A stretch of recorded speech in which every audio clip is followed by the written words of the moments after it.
کہ چونکہ پوری دنیا میں فوجی تنصیبات پر حملہ کرنے جیسے واقعات میں ملوث افراد کے خلاف کارروائی کرنے کا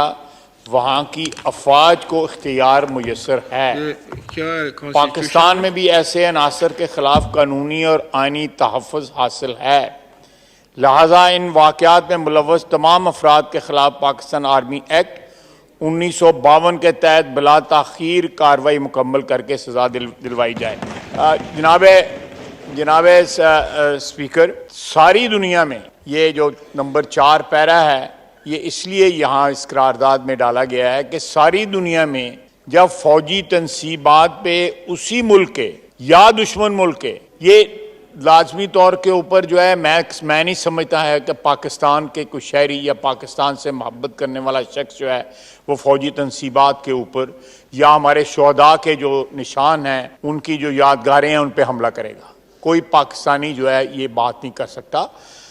مختلف اوقات میں جو ہے جب فوجی حکمرانی رہی ہے ان کے ساتھ بڑے شدید اختلافات رہے ہیں سیاسی پارٹیوں کے،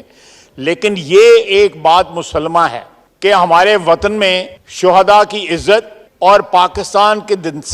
دفاعی تنصیبات جو ہیں،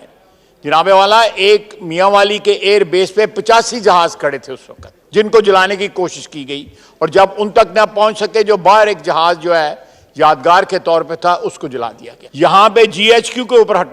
حملہ کیا گیا جو ہماری دفاع کا نشان ہے۔ تو اگر قانون جو ہے آلریڈی 1952 کا قانون جو ہے یہ بات جو ہے وہ میسر کرتا ہے، یہ بات جو ہے وہ یہ سہولت دیتا ہے کہ ایسے لوگوں کو جو ملک دشمن کارروائی جو ہے صرف پاکستان کے دشمن کر سکتے ہیں اس قسم کی کارروائی کریں، تو ان کو قانون جو آلریڈی اسٹیچوٹ، ہم نے کوئی لیجسلیشن نہیں کی، ہم نے کوئی نیا قانون نہیں بنایا، ہم نے جو کتابوں میں آلریڈی قانون کی کتابوں میں جو اس کے ریلیونٹ قانون ہے اس کو اپلائی کر رہے ہیں۔ سٹار نیوز جیو پاکستان کے لیے